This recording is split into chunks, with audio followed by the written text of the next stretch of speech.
तैयारी start. NEET paper leak पर देश भर में उपजे युवा आक्रोश ने दिखा दिया है कि वह मौजूदा व्यवस्थाओं में कुप्रबंधन, भेदभाव व भ्रष्टाचार को अब सहन करने को तैयार नहीं है। परीक्षाओं की विश्वसनीयता बढ़ाने के लिहाज से केंद्र सरकार की ओर से घोषित हाई पावर्ड टास्क फोर्स से निश्चित ही इस दिशा में बदलाव की उम्मीद की जानी चाहिए। प्रौद्योगिकी विशेषज्ञ नंदन नीलकेणी के नेतृत्व में टास्क फोर्स में जिन हस्तियों को शामिल किया गया है वे अपने क्षेत्र में महारत रखने वाले हैं। एक बात यह भी कि टास्क फोर्स के गठन से साफ हो गया है कि सरकार की मंशा भी परीक्षाओं में मानवीय दखल को कम करते हुए तकनीक को बढ़ावा देने की है।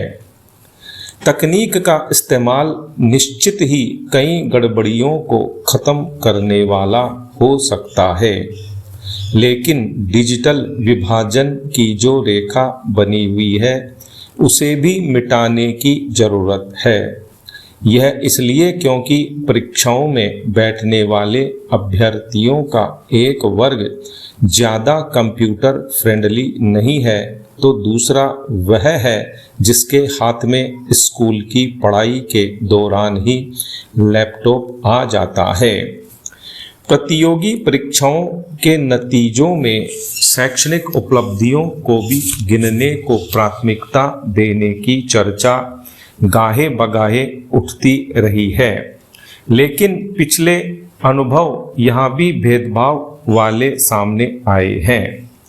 यह भी तब ही अनुकूल होगा जब स्कूल कॉलेज स्तर की परीक्षाओं में भी किसी तरह की गड़बड़ी व घालमेल की आशंका न रहे। जाहिर है सिर्फ तकनीक के इस्तेमाल से ही परीक्षाओं को पारदर्शी नहीं बनाया जा सकता। सबसे पहले तो डिजिटल विभाजन की खाई को पाटना होगा ताकि हर अभ्यर्थी को समानता का हक मिल सके। रही बात अकादमिक परीक्षाओं में प्राप्त अंकों को प्रतियोगी परीक्षाओं से जोड़ने की, वहाँ भी जरूरत इस बात की है कि स्कूल कॉलेज स्तर पर परीक्षाओं में होने वाली मनमानी व गड़बड़ियों को रोका जाए। पिछले वर्षों में पेपर लीक और नकल की घटनाओं में चिंताजनक तथ्य यह सामने आया है कि जिन पर गोपनीयता बरतने की जिम्मेदारी थी वे ही छात्र व युवाओं के भविष्य से खिलवाड़ करने में आगे रहे हैं।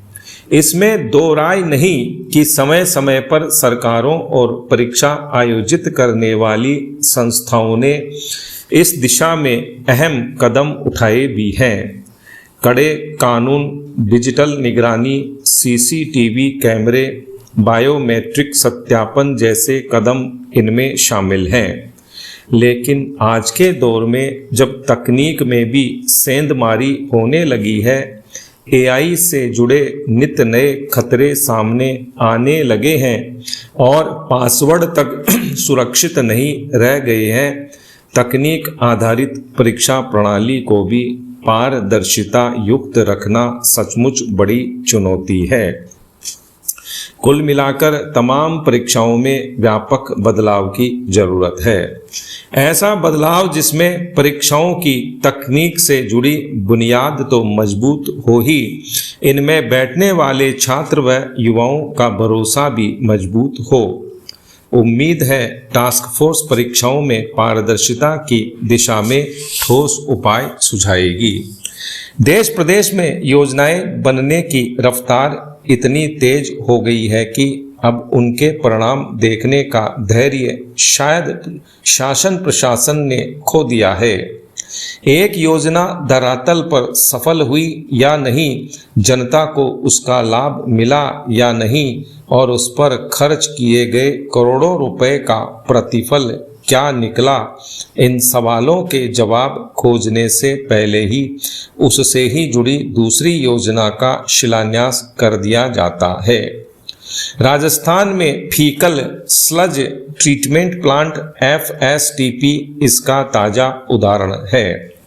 यह सही है कि जिन कस्बों में सीवरेज व्यवस्था नहीं है वहां सेप्टिक टैंकों की गाद का वैज्ञानिक उपचार जरूरी है।